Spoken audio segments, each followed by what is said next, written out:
Is that better? Fantastic. Incredible historic institution here on the east side of Boston. We all know the changes that have happened on the east side of Boston, so we want to continue to support and feed into the Carver. This is a living, breathing archive for us with the library and the museum here. And again, these resources are here and preserved for our benefit. So, if anything, I want you to leave here and feel more empowered to come to these spaces, to use the material, to ask questions, and dig deep into the work, because that's why it's here. It's not intended to be destination. We want to keep it good so that you can access it when you need it, or discover it when you at least know that you need it. And with that, I want to consider into my first question. So the archive, we see the libraries, huge libraries, we hear about them in the news as well, millions and millions of dollars going to build or renovate a new library or a new center to archive this material. So why? Why is it important to have an archive in the first place?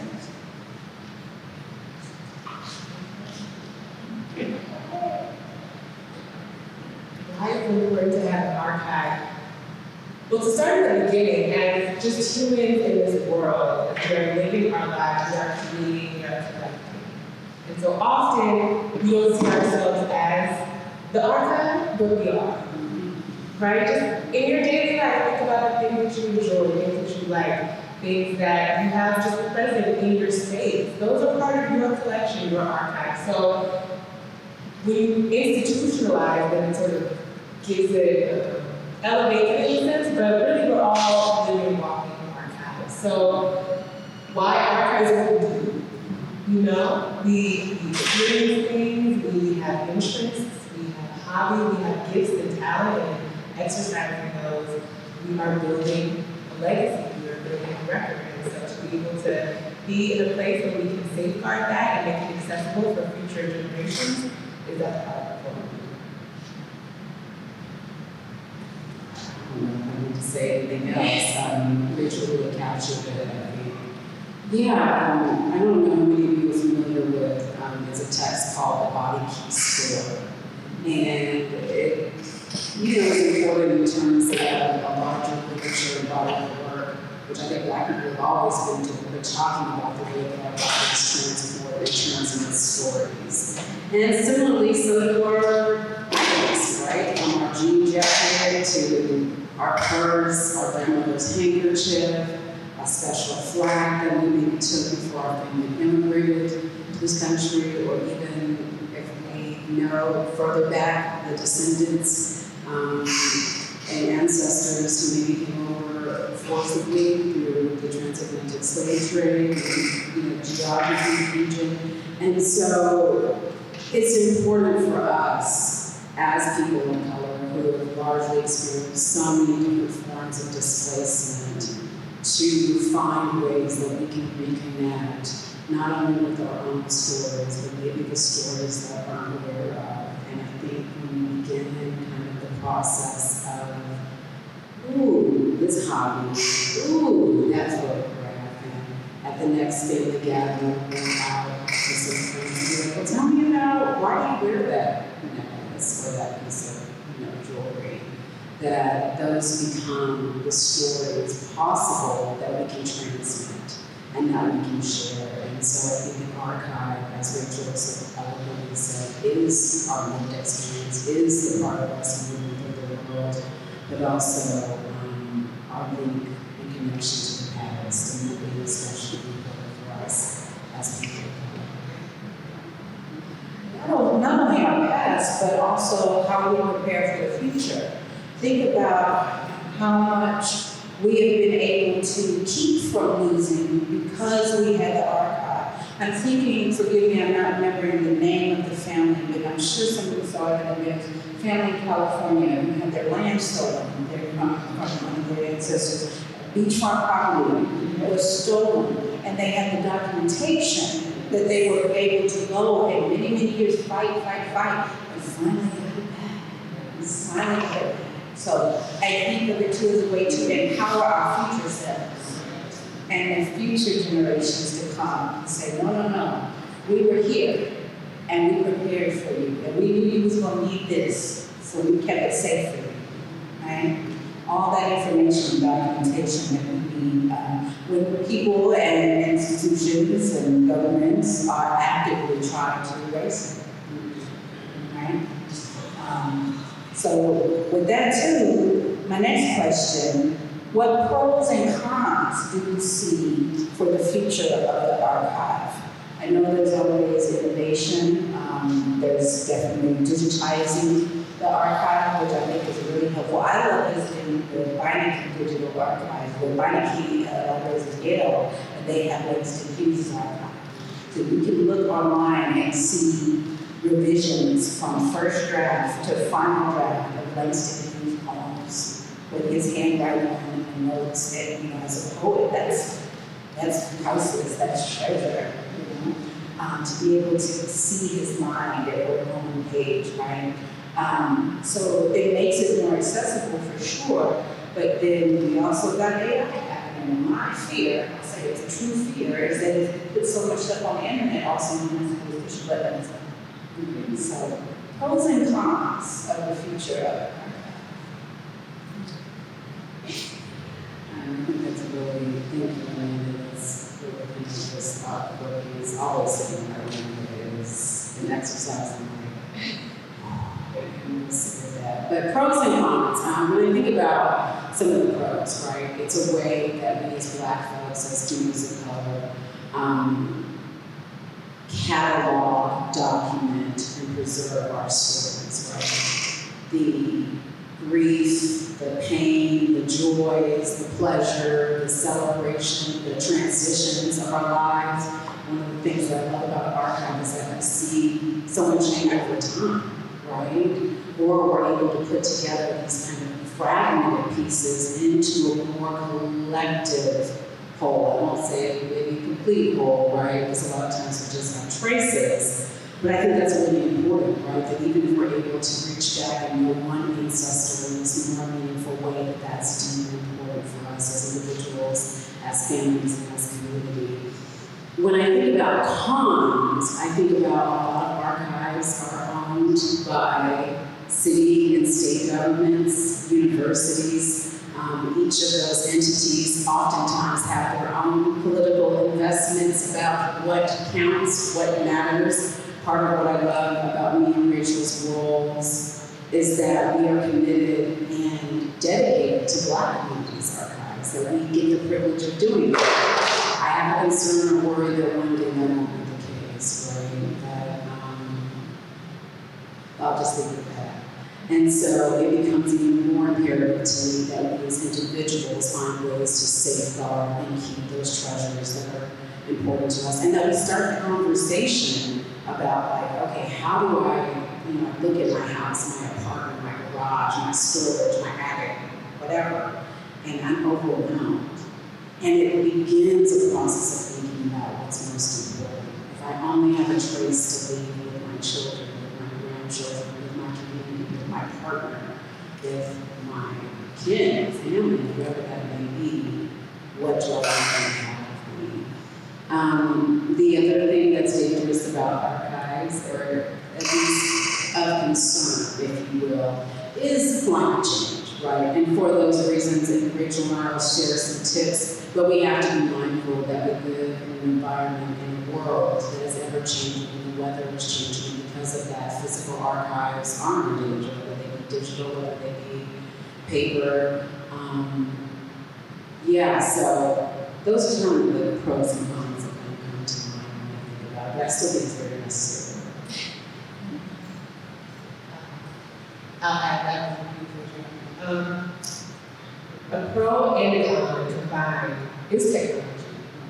Jumping off of your point, Amanda, with new tools and new ways of doing things and increased access, it opens up so many possibilities, which is really exciting and wonderful in a lot of ways, but also troubling. There certainly is an expectation. I can't tell you, Jacqueline, maybe you've had this too. I'll be working with a donor, they'll donate their archive to, okay, well, everything's gonna be digitized, right? No. But not everything needs to be digitized.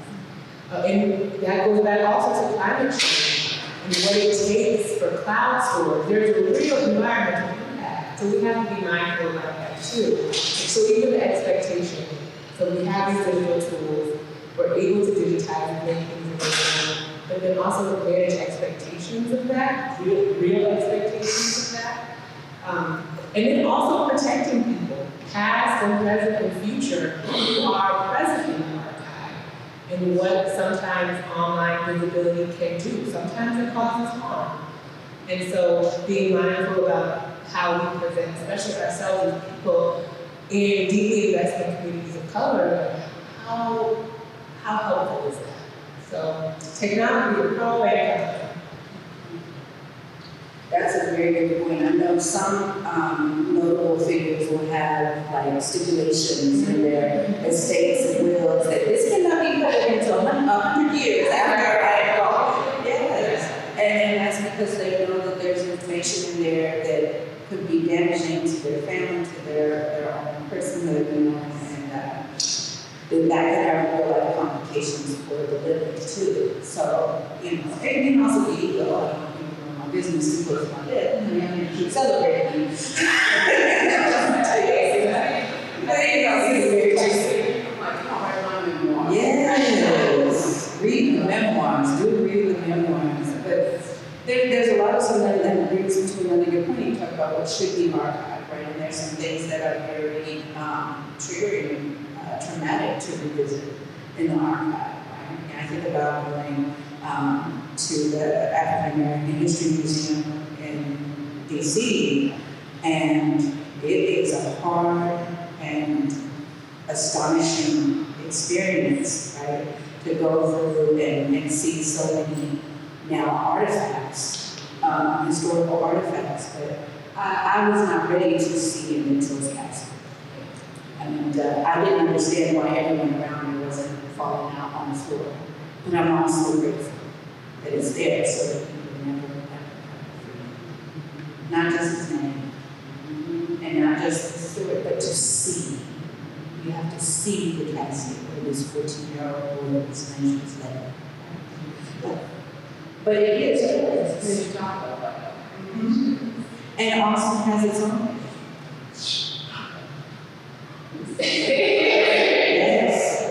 Shout out to the local Austin High School, generations of families who know. Yes. So why those stories, right, that your family has known for generations and generations must be preserved, so that those who are coming into a very new Austin, we'll say different Austin, that has been changed in many ways intentionally, right? That we can lose that history, no matter how uncomfortable it is. It's not to always comfort you, it's to educate you and to preserve the history, right? So what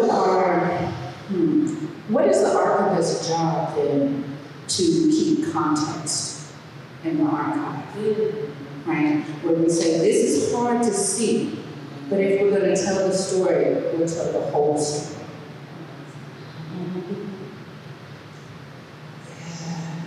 Yeah. So there's this myth in the library archive community that archives are neutral. And over the decades, more and more accepted that that's fine. Like, it's not true. But for the longest time, the idea was that the archive is a subjective place and anyone can come and enter and encounter a document, a record, and objectively use it for whatever they need to. And we know that that's just not possible. It's not possible at this moment or ever.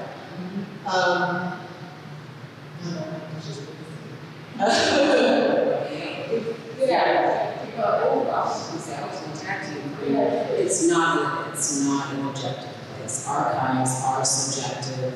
That's why it's so important that Rachel and I have roles like this, that all of us as community members advocate for our various communities that we are a part of, and that we take seriously what we want our legacy work to look like, right?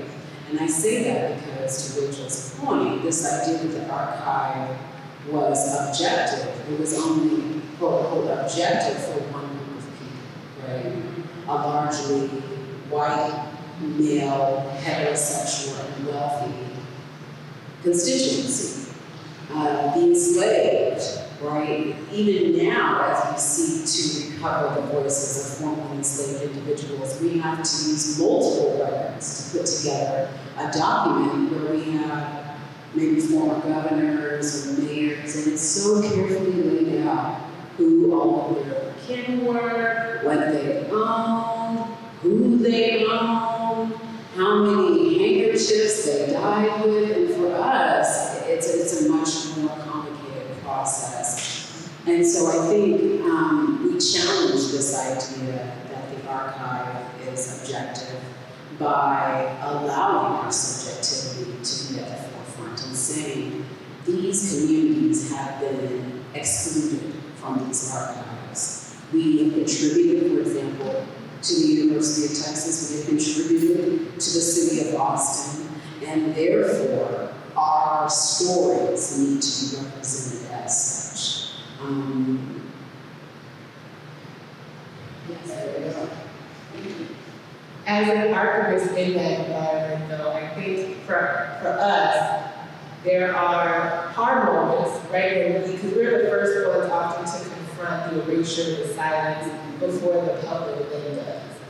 And so for us, there are moments where we're able to do resistance work, and it sometimes can be small, but it still is so important. So, for example, think about context and difficult histories. I collect a lot on slavery in the Americas, right? Especially working with undergraduates, the question, especially for Black undergraduates, like, how do you do this? It's really hard. Yes, it is hard. It doesn't get easy, but it gets a little easier. And so for me, when I am in the archive and I'm working on reference materials or descriptions, looking historically, when the record is created to objectify, as you were saying, Jacqueline, right? But then when the affordances and luxury we have now is when we know a name, I can then insert a name in a description. So it's not just 1 man, 36, just by who this person is. But if we know his name is John, then that's how we do that. Right? So really, wherever we can, keep an eye on the Black experience or in the past of life, because the record perhaps was not generated to do that work. So I think that's some of the most important context work that we do. It's just that first Contacting on that, because also too, with us challenging the need for our voices and communities to be present, right? We also then led to the development of technological innovations like databases that allow us to do more subject headings, that allow us, for example, there was a collection that processed a well-known African-American dentist who worked in Austin for over 40 years. It was important for me and for us to put Dr. Sidney White, right? Not Sidney White, Dr. Sidney White, because he deserved, put that respect on that name. And there's now databases that allow us to do that type of, in some ways, I don't know if it feels like a form of justice work to give back to our ancestors some of the respect, maybe the dignity that was taken away from them in life, and to valorize them and to honor them even in their passing. And I think that's an important part of the context that we're able to do, to add these subject headings. And then to go back to our colleagues and say, well, is there a reason why this is an African-American story? Can you put that this is an African-American story? And I think we have communities now who say we welcome this other perspective, because they also, those who are transparent and honest with themselves, recognize that their access and the necessity of voices from a variety of different standpoints: Black voices, queer voices, Latinx voices, Asian, Native Hawaiian, Pacific Islander voices, Caribbean voices, voices that really reflect the communities that in which we live. Thank you. Love that tag team. You see, asking good questions. You know, I'm excited to see that. But this is, like I said, I could go on forever because it really is fascinating, the work that y'all do. Thank you so much for the work that you do. It is imperative that we have an archive, and when you start with the materials and where you have it, you can always be better, right? But I always still want to lean into joy. There's opportunities for joy, always. And I love getting lost, so saying, in bookstores and libraries. I love getting lost and seeing what I discover. So what would be your suggestion, recommendation for someone that might not be looking for something specific in the archive, but just say, you know, I went to this event and I learned about the library and the archive ratio at UT, and I learned about Austin History Center, and I just want to go check it out. What would you recommend for someone to approach the archive for the first time without a specific destination? Oh, I love that question. I was once that person, not too far in now. Start with what you're interested in first. Because the archive, you have, the gems are there, but you're in a mountain. So you're encountering a lot of what you're not looking for before often you find that thing or those things that just set you on fire. So it helps if it's a topic or a person or a time period that means something to you. Because then that opens you up to learning, to just absorbing different aspects of what that topic might be before you get to that photograph or some that moment that you would really, really appreciate.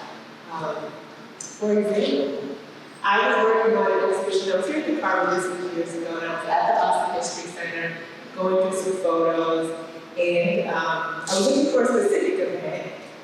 But next to what I was looking for were all of these photographs, and I ran into one of our own Stephanie Lang at a cotillion, right? Just inspiring. Just totally derailed what I was doing. It was such a moment.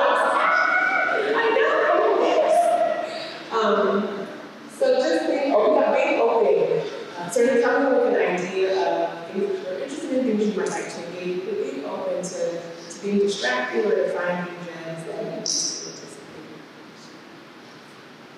in. No, I think that's great. I think I would just start with the reference desk, roll up in. I love the idea of just if you have some time, stop into the local archives, ask them, okay, what are the key content areas or collections that you have, right? Here at Winston Center has one of the very first photographs, right? The city of Austin, the Austin History Center, we focus more on stories of Travis County. Ask about what you got in Red Line. Let me see the 1928 plan. Tell me about Keating School. At the Benson, tell me what you have on different parts of the Americas as it relates to the transatlantic slave trade. So I think asking an archive, what are your areas of expertise that have the collections? And then based on that, see if something stands out to you. And I think be open to say, I'm just going to take an hour today and look for a collection. Because a lot of times, as archivists, we stumble upon things that are deeply moving and connect to a lot of rich history just by accident, by looking for something. And so, don't be afraid to just say, I'm just going to see what I'm today. I always bet you money if I had some money. That you'll find something that'll be interesting, that'll pique your interest and lead you into information. I love that. There is the Library of Congress has it's the Library of Congress. And I was there recently, and it was my first time ever visiting the Library of Congress, so I started to get lost in the library, to see what I would find. And I found something I was definitely not expecting to see. And the story that went along with it, that the librarians shared with me, there was a vault in the Library of Congress that was sealed, and no one knew how to open it. It had been sealed forever. So they had to ultimately get a locksmith and someone coming and bust into this big old wall and to see what was in it. So they did it, and what was inside the vault were the contents of Abraham Lincoln's pockets when he was assassinated.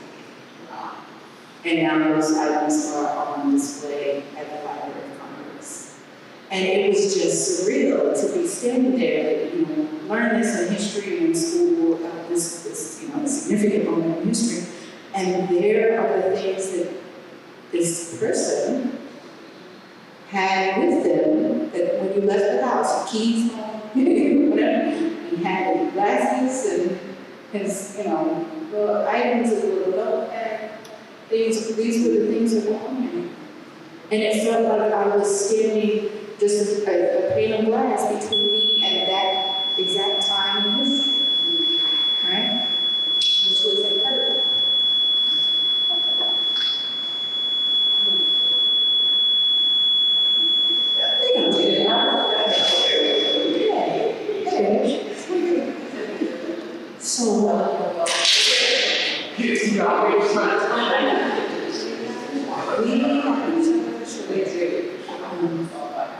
So yeah, there are all the unexpected things that are there because we have the people, the archivists, the librarians, the folks who procure the items and bring them back home so that they're safe.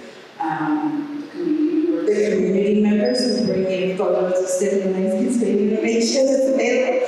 I love that story. I'm going to go and see that. Shout out to church board members and but that leads me to my last question. And we are going to get into some tips and how-to from these experts. This is the archival boxes that we get to take home. What a gift. Thank you so much for that. But my last question is, another question you might ask the archivists of the library when you're going somewhere and don't know exactly what you're looking for. What's your favorite thing in the archive? So that you would light up to say, I get to show this to you. I get to show this treasure to you if you come to the library. I can show this to you. You come to the Austin History Center, I can show this to you. What's your favorite? I'm sure you have many. Just one, and then go see them and have them take on a tour. So, before I answer, I get the question frequently, what's your favorite collection? So now I appreciate who wants to DJ, what's your favorite collection that you've ever worked on? And it's always the last one I worked on. Because I'm always learning something. You get to know someone in a very particular kind of way by their affects. Which is also interesting when you work in living room. That's right. So you know them from their papers and things. Just things you don't really want to know. And then like you're crazy.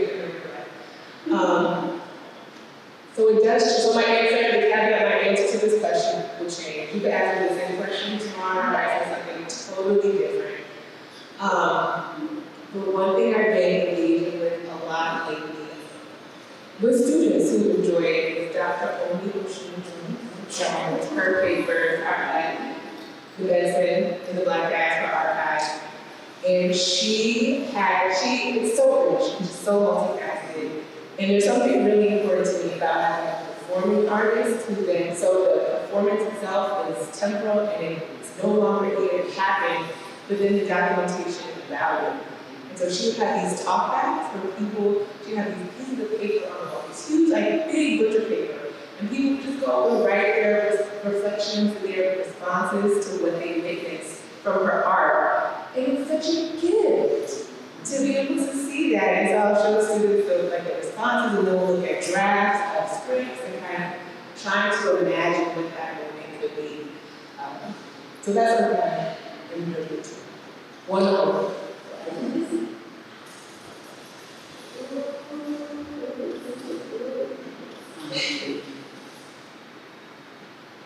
I think, and it's not because these two individuals are connected, but I think my most favorite, and it's brought up joy recently, is the Shannon Bridgeport collection that we have at the Austin History Center.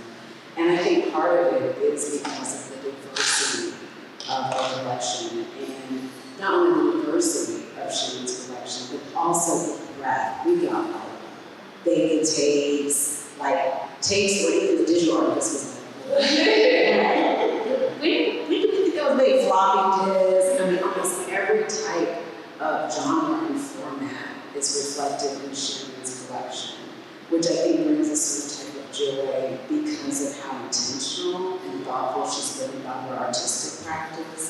And I think even, and I can't wait, Rich and I are sitting on tech team and have an Omni and Sharon opening to talk about their archives, because I do think they're examples of what we should all be thinking about before we're sick or, God forbid, pass away in hospice, or these places where we can't really fully think about how we want to be remembered. Let's think about it while we're healthy and reflect, right? And that's really what they've done.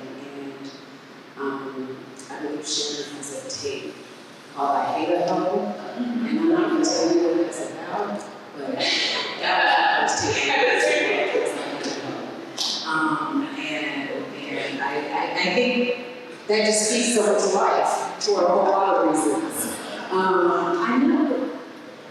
know, it just was, when we think about the transitions of our life. And so I think about that, but also the other thing that spoke to me deeply is when I was many years ago, I used to also be an activist on HIV/AIDS, organized in prevention education work, and to know that Sharon also did that work. Wow, awesome. And Sharon also had this radio show. And all these things where I'm like, Sharon, I thought I knew you, but I get to see your collection, and now it's a different side of all these facets of who you are.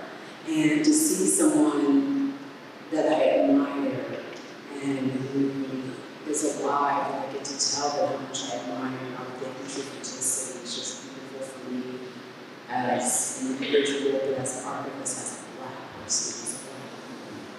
And I get joy just talking about it.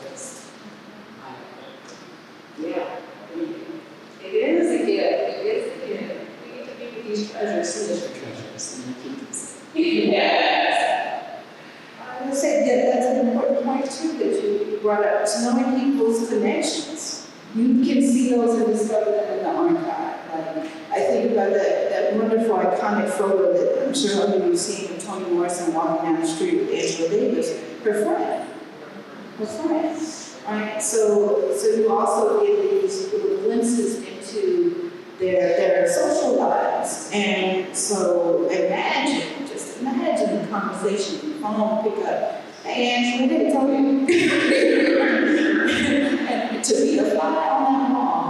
But all of these little things we get to see, and obviously sharing this partnership now, where were they then and where they cross paths, and then live this beautiful life that has impacted so many of us, me included, and this awesome project,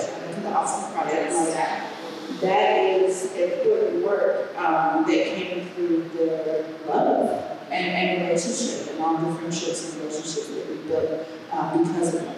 So, being able to see those lines and strands, it's a way to visibly see one's impact. Not just what happened in their world, knowing their world can take multitudes, overlap just 7 minutes, and make one beautiful world for us all. So, with that, let's open up for some questions. Does anyone have any questions? This is a huge resource for us. What is the process if you want to be a living donor? What's the process if you want to be a living donor? I think it's a great question, Kathy. One, it depends on each archive. I know at the City of Austin, we start with a conversation. I say, Kathy, what are you thinking about that you want to say? Do you feel like this is the right space for you? And I have very transparent conversations with my community members about, this is what access looks like for us. One of the things that we pride ourselves on, although we are not perfect, is accessibility to all communities. I think we're still working on continued free parking, but the belief should have access and opportunity to know the histories that they want to access, right? And then we would talk about what you want to donate. Do you already have things that you designated in a box? We would talk about how much, what the content is, and by that I was being very loosely like what are the themes, the subject matter, are you doing videos, are you doing posters, do you have t-shirts, kind of a general assessment. And then we would talk about a deed of gift. One of the things that's been very transformative, I think, for Black folks and communities of color and queer communities is the idea of the post-custodial loan. If you don't want to part with your stuff, but we both agree that it's important that your testimony and your stories be part of the archive, we can develop an agreement where we digitize and scan a portion of your collection so that it is accessible online wherever our waiting room is, and we give you back all of your contents. And that is very important. Again, the importance of having Black folks in these spaces and other people of color and queer folks in these spaces is that we say, hey, sometimes we haven't trusted these institutions, so I don't want to give you my things, and therefore you can then choose, I still want to give this to maybe my children or my family member or another organization, but I also want to keep it here.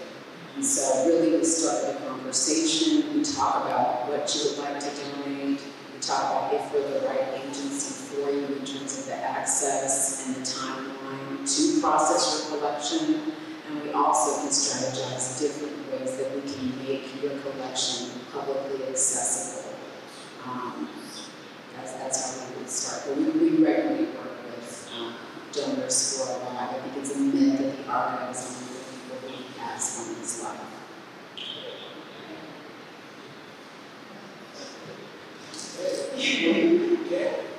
Thank you for that question. Any other questions?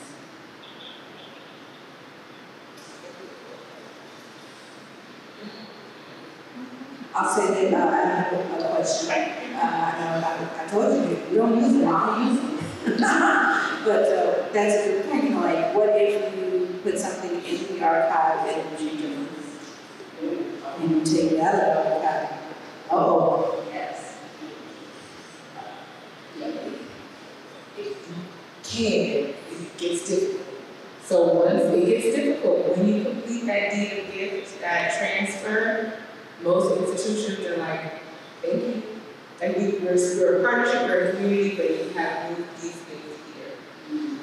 It gets tricky. So there certainly are exceptions and ways to finesse, but generally it's pretty tough, which is why it's good to have a sense of what you're doing before you do it. Because I certainly have come across material where I'm like, and then as a professional working on papers, I have to kind of run through a series of actions and thought processes around how to protect this person and sometimes these materials.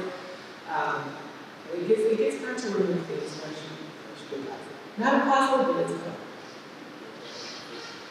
I think it also too depends sometimes on the type of institution. The city of Austin, we do definitely, to Rachel's point, the deed of gift is the deed of gift, which means essentially we've given over license and copyright. However, we have made a lot more, there's a lot more breadth, if you will, in the deed of gift. So copyright, all of your items can come to the History Center, for example, and then you maintain copyright as the artist, or you maintain, we do too. You keep copyright, right? People, that means essentially that anybody who wants to reproduce your photographs, your documents, whatever, things like whatever is in your collection, they have to contact you if they want to use it for commercial use, meaning if it's money for it, right? Even if it's 2 cents, they have to come back to you. The other thing, I think, or your estate, exactly. You can also, recently I was working with a donor and copyright passes from her then to her daughter, right? And plenty of folks use estates, children, best friends, whomever they designate for copyright. The other thing is, and this might be also my role as a community archivist, I would really work with our collections team to say, this person really needs and wants this back. And that can be sometimes more difficult than others, but I don't know, I feel that that's important, that we provide opportunities for communities to say, things have changed. Just to jump on that quickly, one thing that we do is provide copies and access. So this has happened plenty of times. Some will donate something with photo, some written documents, something they produced. And it's physically in the archive, and they call me like, hey, I need a copy. Yeah, so we'll do high resolution, print things out, so we work together in that way. No, no, everything is negotiable and we have discussions. And when you come, you have two copies. This one, 100 years after I did it. This one, digitized. Well, and to that point, like if you have confidential information, like even we're not supposed to accept death certificates. Certain collections handle death certificates or other personal identification information. We redact that. We would go through with our markers, certain things, and testimonies that we as archivists deem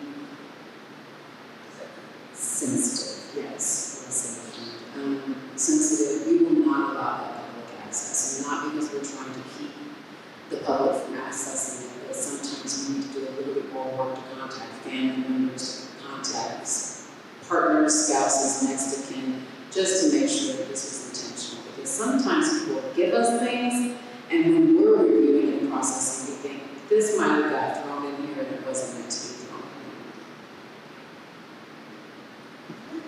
in here. Well, yes.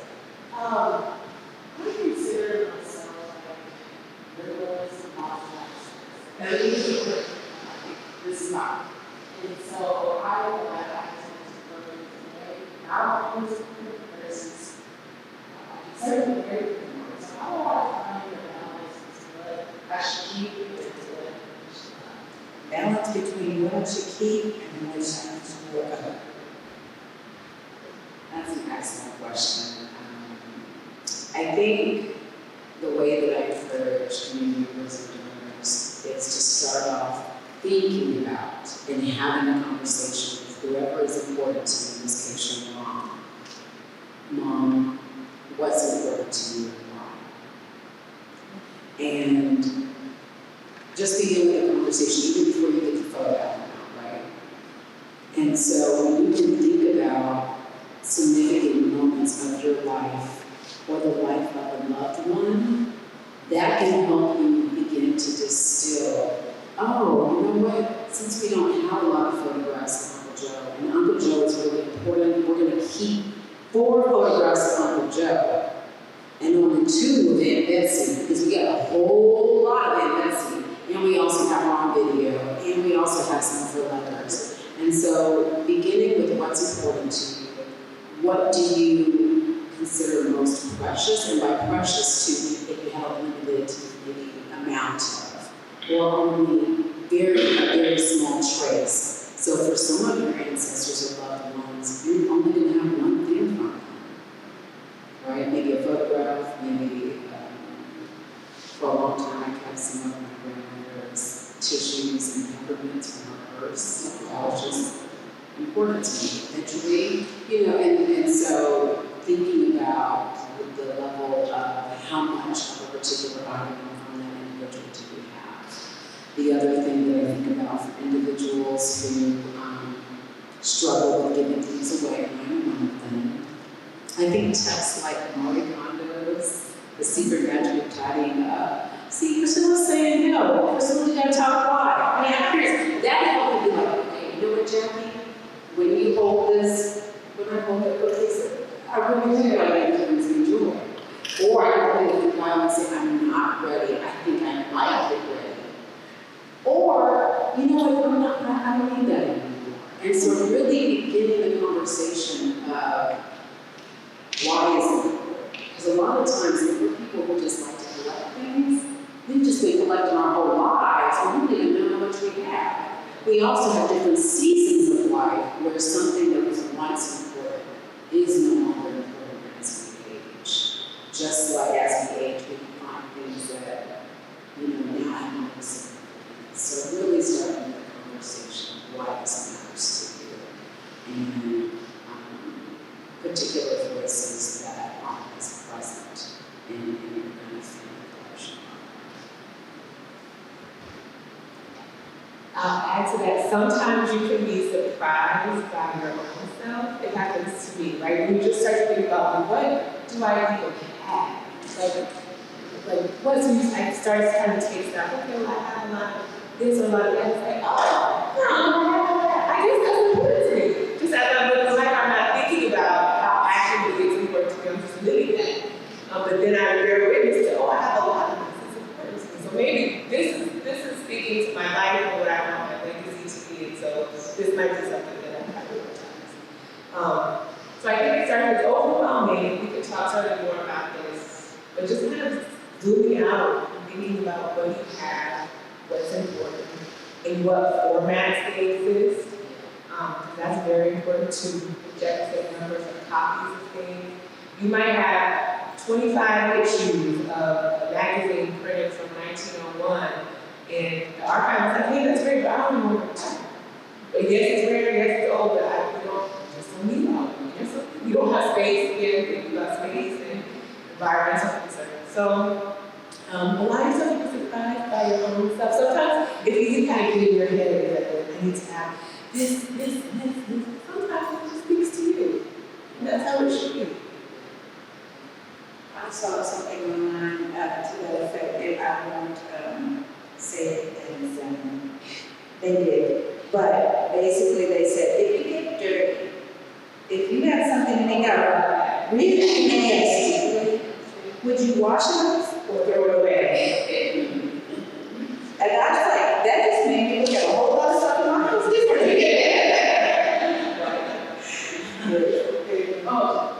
I think I had went to the jazz to the archives conversation, which really was the first time I made it really clear. Stephen Poole would say, right? He said, what is the story that you want to tell?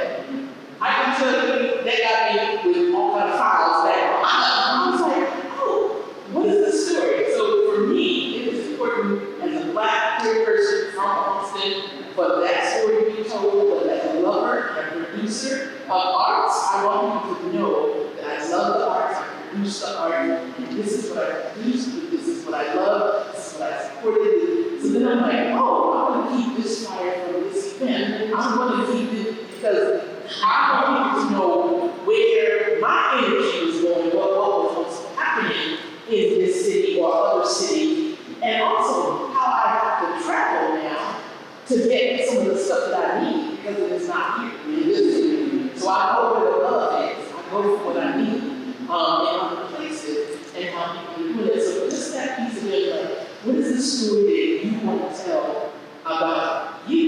And you want it chronological, you want it alphabetical. And I'm like, yeah, I want to do like a timeline.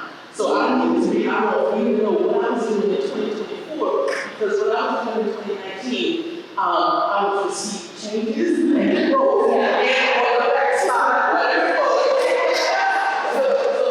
So to me, this, like my personal archive, that's what I think, and that's what, yeah, so then I also have, my former partner who died, next stuff in my house, and like I'm nervous, and so I was just with Sharon on me in Atlanta, when we were hanging out, their archives, and they were like,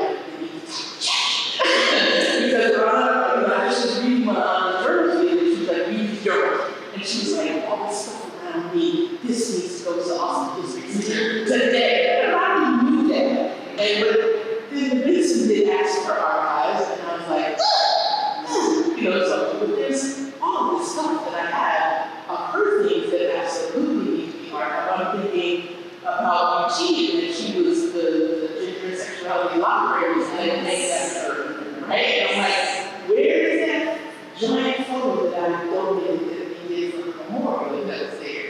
What happened to her books that we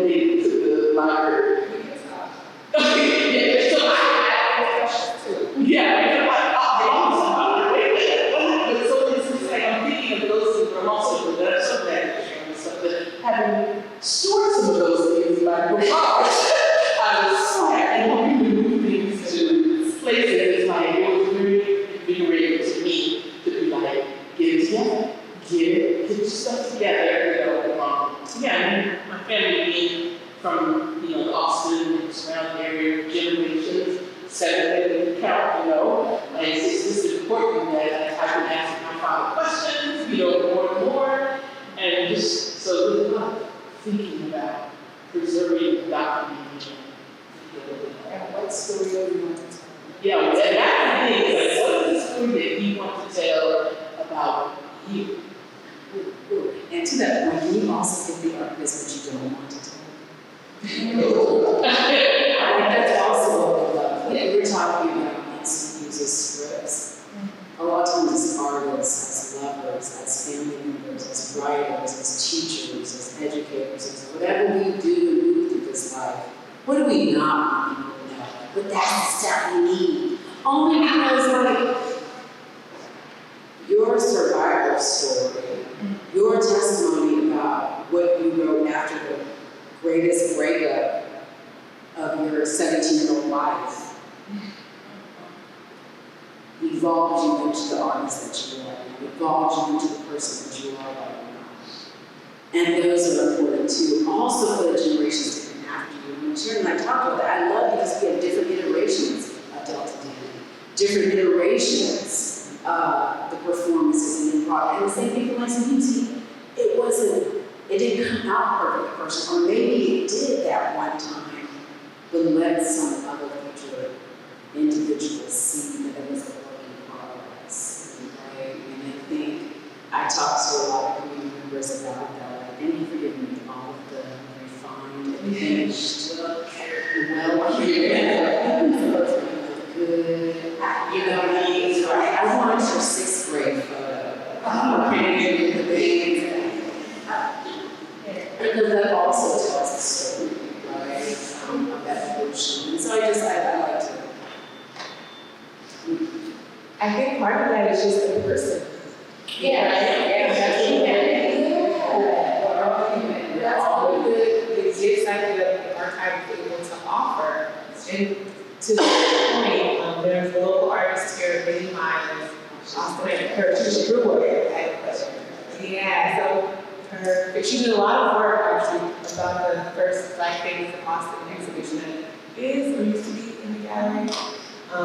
And so years ago, right before she passed, I met with her to talk about her archive, certainly the artworks, the works of paper, her process, her writing. She's a prolific artist in the fullest sense. And I said, okay, what about your papers and your personal? Really? You just don't want the art? I'm an artist, like you should take the art. It's like, yes, I want that and your letters and your photos and the things that help us see you as your full self. You are an artist and your art is your gift, but so is your person. That's one of the things we're able to do. Well, I think, again, we can keep talking, but I would love to. But we also want to get into these great resources that y'all got. So, you want to transition? We can totally transition. We'll take the question as we come to transition. Thank you.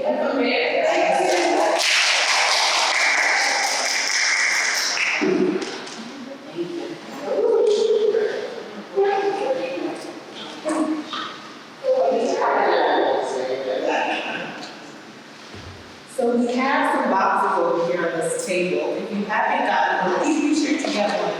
If you want to grab one now, you can talk a little bit about that. My artwork, I was going to send you some We're going to do like, we're just talking about it. yeah, of course. And then we can grab. It's like a box. Get ready to leave.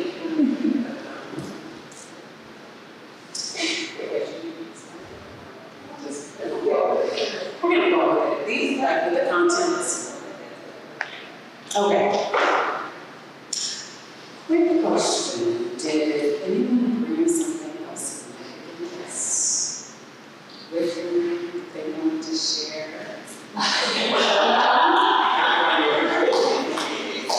Oh, and then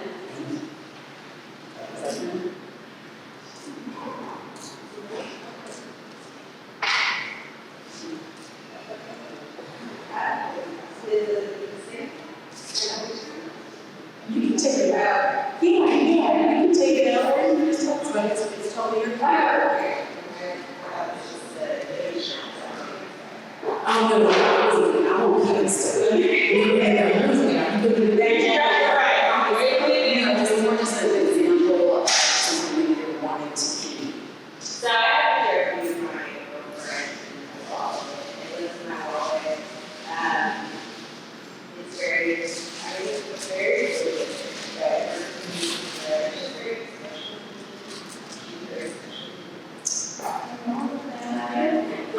Thank you so much for sharing about this. Do you want me to ask your name? Robin, thank you for sharing about the photo that you keep in your wallet, that you keep in your girlfriend. Let me ask you again, how many of us have photos in our wallets? No one else? No, thank you. I do too. I do have a photo. Okay, so a couple of things. One, I love that because I also have photos in my wallet, even though I'm not supposed to.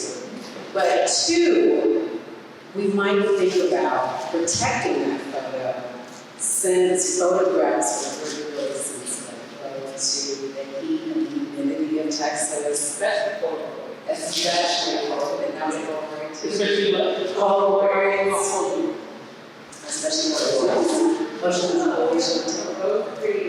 Oh, those are great. Oh, that's beautiful.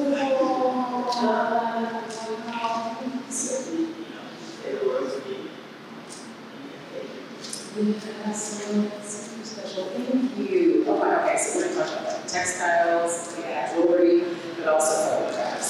So, one of the, and again, this is really because I have photographs, but to talk about how to keep things safe. Yeah. So, one of the things, and getting back to your question, what was your name? Kamari. Getting back to Kamari's question too about like how do we prioritize different things. One of the things you want to ask yourself is how important is it to you? And by this I mean, one, is it more important rather than you carry around the original photograph of your girlfriend, even if it begins to disintegrate, fade, and 3 years from now you no longer see it. Two things. Robin might choose, as her personal collection, it's more important to have that one Polaroid that we took of this great pizza day because it's my favorite, it makes me happy, I get an off day when I look at me and her, or eating that pizza, it is everything. So once it fades, it's okay. Option two, Robin can say, you know what? No, this is too important. I want it to be 98 and still have that photograph. And so instead, what I'm going to do is preserve that photograph. I'm going to do a couple of things. I'm going to scan that image. I'm going to, if I keep it at home and hang it somewhere, I'm going to keep it in a place with minimal light. I'm going to actually, if I hang it, I'm probably going to make a photocopy of it. And then also a photocopy option of it when I keep it in my wallet. And that's really important because we have to make some decisions about what's important. I remember I was working with a donor and they had some scrolls that one of their family members had literally recently moved on. That was a 19th century scroll. They decided it was more important to them to hang in the family than to have it preserved because they wanted to be able to see it every day that they had dinner. And as they come down that particular space. And so we get to make individual decisions about what's the most important. Now, because again, if we only have one of these posters from a production that I loved in the door, I'm going to say, so give it to me, give it to Rachel. We're going to digitize it, we're going to scan it, we're going to put it in, well, I'm just saying, I was like, we'll put it in the acid-free folder, and we'll do a copy that you can look at every day, right? If that's okay with you, but making those decisions. Yeah. That's kind of, yeah. I love that. Yes,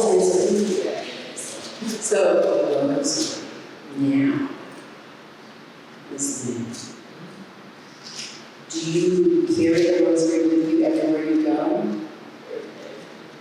I love that. So for Miss Lang, what I hear, and you can definitely correct me if I'm wrong, Miss Lang, it's more important to carry that item than to perhaps wrap it in some acid-free tissue paper and store it in, if not an archival box, then maybe like a plastic bin that would be protected from water, humidity, bugs, sunlight, and damage. And the reason why I say that is because it's very important from what I can gather, let me know if I'm wrong, to have your mother's presence with you in that form of this neighborhood. Tell me. A lot of us, so this is the one that was right. Maybe it's what you got. So this is. That's what I love about stories, is that a lot of times they just come out and then there's opportune times. And thank you for sharing it, because I think that's a great example. So Ms. Lane, you're blessed to have multiple groceries from your family, and specifically from your mother. In that case, she can really choose to say, I'm going to wear some with me, and if eventually the beads come off, or if I cross and you actually put it somewhere else, you have that option, right? Because I also have some other ones that maybe I'm keeping more safe. But for example, if she only had one of her mother's groceries, and particularly the one that she passed with, she might then make a decision to say, you know what, I'm not going to wear it every day because it could possibly break, or I could lose it, or misplace a piece of it, and that would be more helpful to me than going without carrying it every day. I love it. Thank you, Jackie. That was perfect. It reminds me of the question earlier about what do you want to engage with an archive or an archivist? These are the kind of questions that we're going to ask early on, right? So we read out, we call, we're emailing, we want to know, what do you have?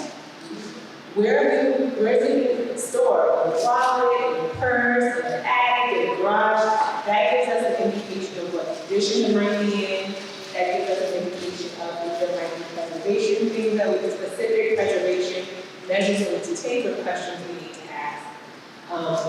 In the format, like, is it a Polaroid? Okay, well, let's think about how that needs to be stored. Let's think about the conditions. And format matters, especially as we are an increasingly digital community in terms of affect in the archive. Is it on house TV?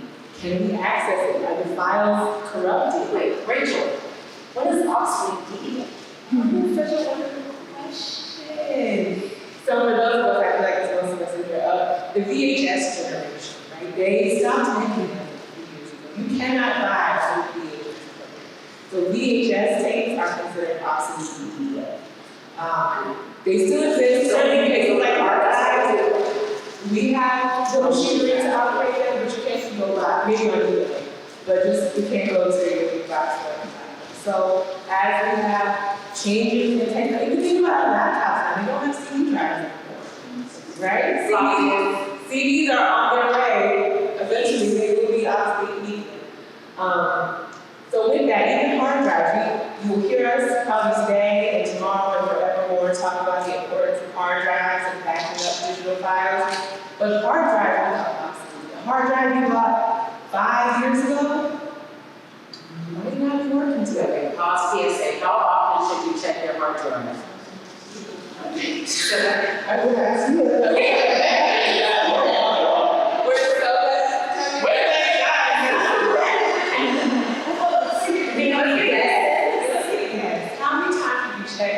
How many times a year should you check? Once a month. Love that. Is it or 2 weeks? Love that. And it should not be the same place. That's so weird.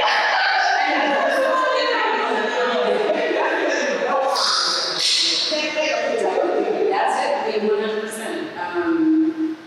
We generally recommend minimally every 6 months. How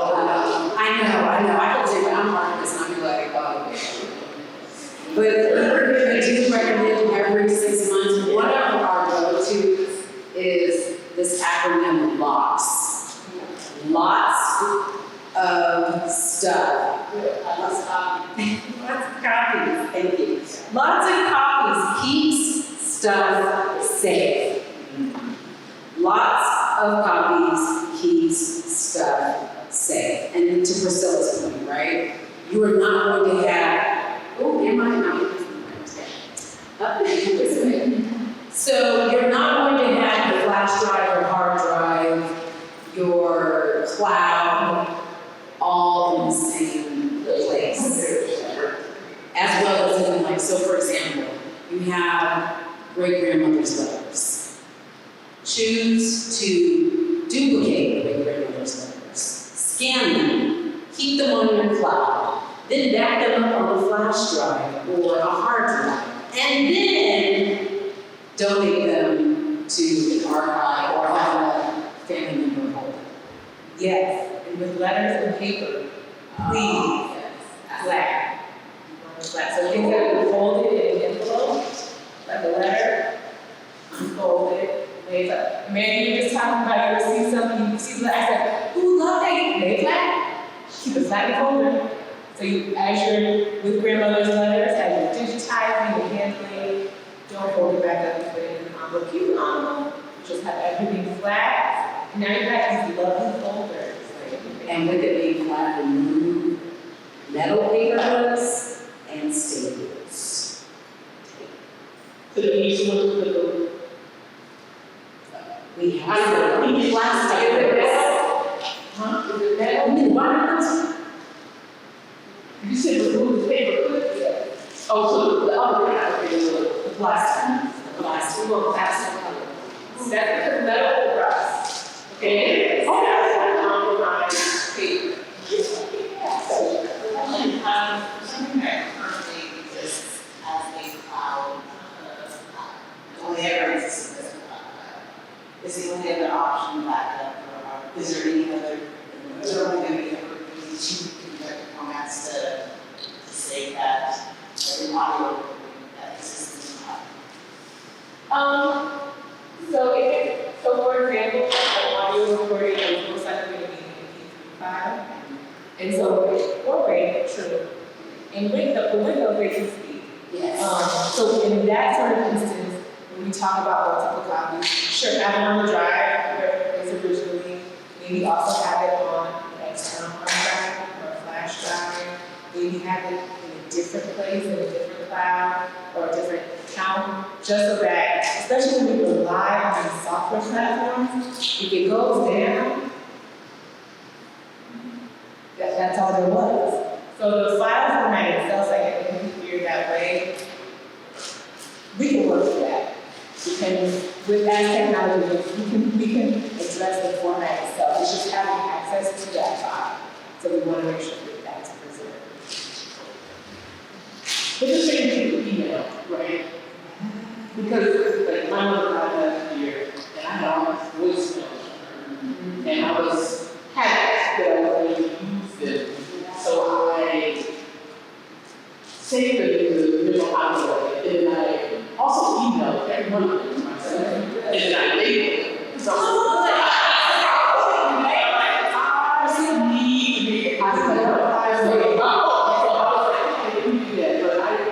thinking about emails in general, like, that's why you should get your, or develop where people can have, like, I just have emails, you know, Yeah. especially all of those.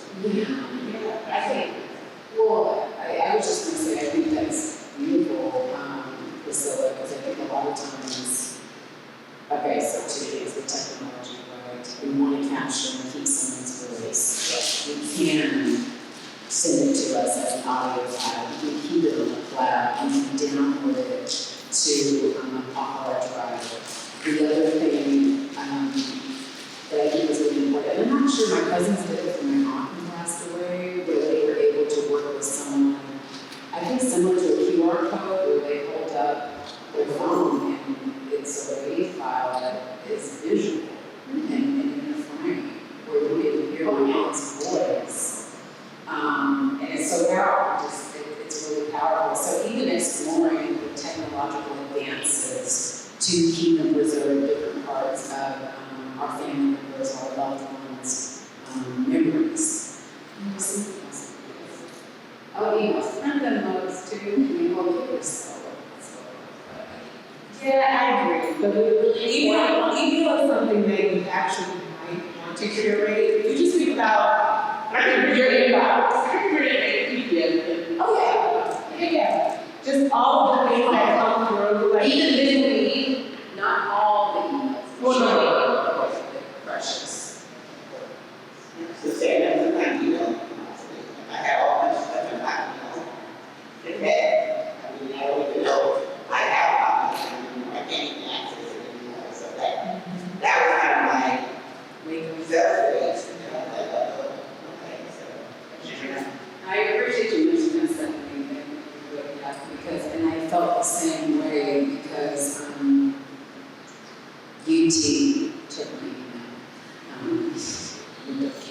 but, you know, so some of our email accounts, we can somehow lose access to them. And because of that, we do want to be mindful. I think Hotmail, AOL, and other ones have become more obsolete, even social media too. You know, like, where's Black Planet? Right. So my question is, other than like, I actually say that possibly for a lot of people, I'm paranoid because I have an ankle eye, one of my dad's favorite put-downs everywhere in the Cowboys, because that was his shirt. What are there other items outside of mine, really safe or hopeful safe, that we would put ankle eyes in that cowboy hat? This is a cool, but I don't really be able to keep these items and protect them. I'm paranoid about fire or flood.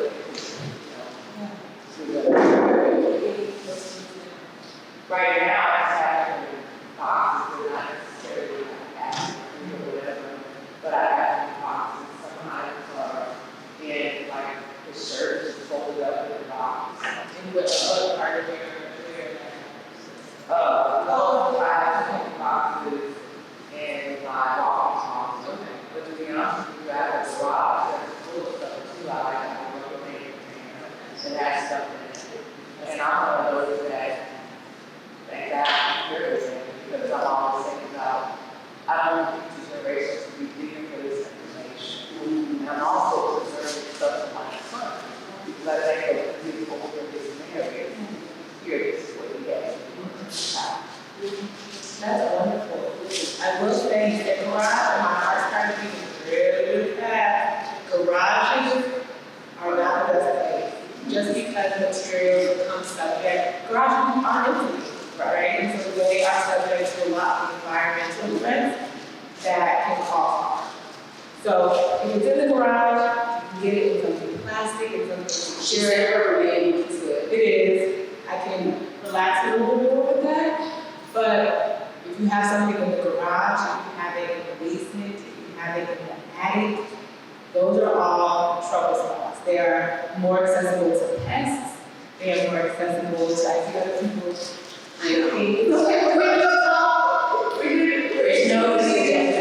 What you know about you can do that.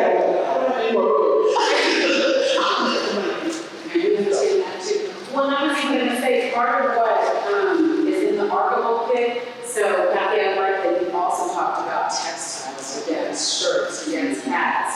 We've included some acid-free tissue paper. You know, you can use that in the crown of the hat to make sure that you preserve not only the shape, but also more corrosive materials.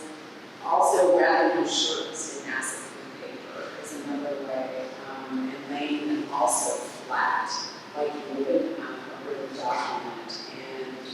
And I think those are good workarounds, and consider the most precious of the death materials is their space in a more temperature-controlled environment. So his hat, a favorite shirt, I have some of my grandmother's gloves, acid-free, and the temperature controlled. You really want, ultimately, Go ahead. for preservation, you want to try and keep things at a stable temperature. Large fluctuations are what can threaten textiles and paper. So if you can keep things at a constant temperature, really like 75 and below. If we're talking about photographs, emphasis on below. Photographs are not below heat, not below humidity. So you want to keep things at a stable temperature to the best you can, which is why I tend to have things in the house. We want to live comfortably, and depending on the season and the stable temperature, there's just more variation in things that are I don't want y'all to stress, because like one of the things that I work in this profession, and there are so many things that are precious to me that are not in acid-free holders, right? Like some of it is just the way that life is. But it's about starting a conversation with yourself. If you know that you have something dear and precious, like your mother's rosary, like a particular photograph, like a hat, just start with those 3 things. I'm going to do those 3 things before this month is over. Because it's a process of accepting. I'll just jump in ahead. I know someone who got a photo album, and I'm concerned about. What happens or? Yeah, with that something, picture coming up with it. I gave you some things down. And we have already lost some pictures from, like a week, years ago, or something like that. So what would be the best way to take care of it? So, photo albums that we have these like the clear sheet and things. Please don't ever. That is very corrosive. As is tape. Yeah. So if you have those albums and you're able to remove photos from those, that's great. Whenever you receive those kind of albums in the archive, that's the first thing to do. Take them out of that thing. It's a threat to the long-term preservation of photos. The other thing is, what do you think about that people have a humidifier, placing it near the humidifier if you're having trouble getting the photo out? I would only do that if it was precious, because you got things in which you might lose a photo, right? It might. So there's times too, depends, so this is where it all gets real technical. There are times where instead of if there's already been some sort of compromise in the photo, I will try to photo stay. Oh, that's okay. Yes, we do. So we have a couple of different. And then we have that and encasement. So what Rachel was talking about was that sometimes something like that, Mylar sleep, right? So everything is acid-free. So we would take a couple of those photographs, the most precious ones, and put them here. If we had to cut them out now, and especially if you're getting to the photo and you're seeing that it's going to lock you there, you need to stop. Because it's not, please do not catch up with tape. In fact, it's better to have pieces of the photograph than to use tape. Because that's going to further damage the image. And so we all, not I wouldn't say we all, many of us have those albums, and that is the workaround, right? To maybe spend a weekend selecting maybe 5 out of the 30 photographs that are meaningful, to see if you can remove those 5 safely. And if you can safely remove those 5, then either moving them into a Mylar sleeve, and if you can't remove them without causing further damage to the image, cut around them and then put it in the Mylar sleeve. Or at the very least, like a large Ziploc bag. I mean, that's better than just leaving it out. There's on one page, just so no, I definitely go with albums like that. And instead of trying to like peel too off of YouTube, I'll just leave the whole thing and put the whole page in the sleeve.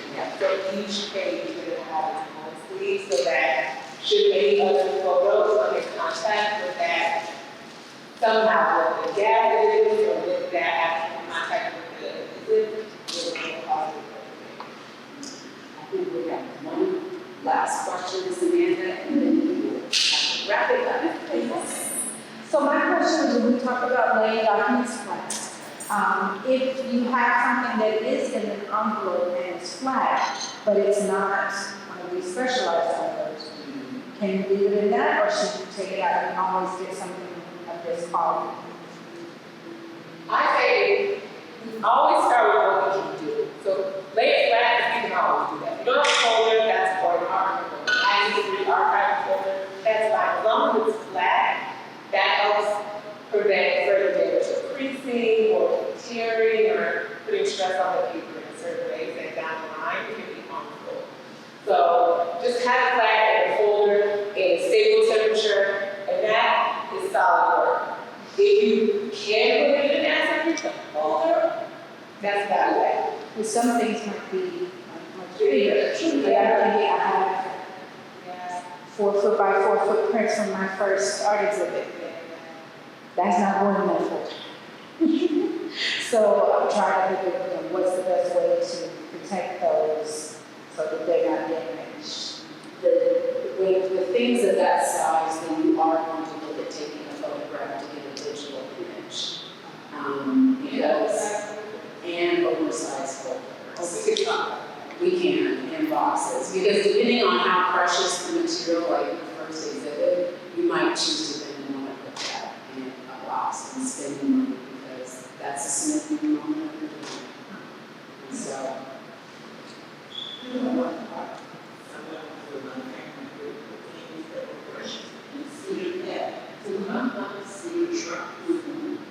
which always did my glasses in that time.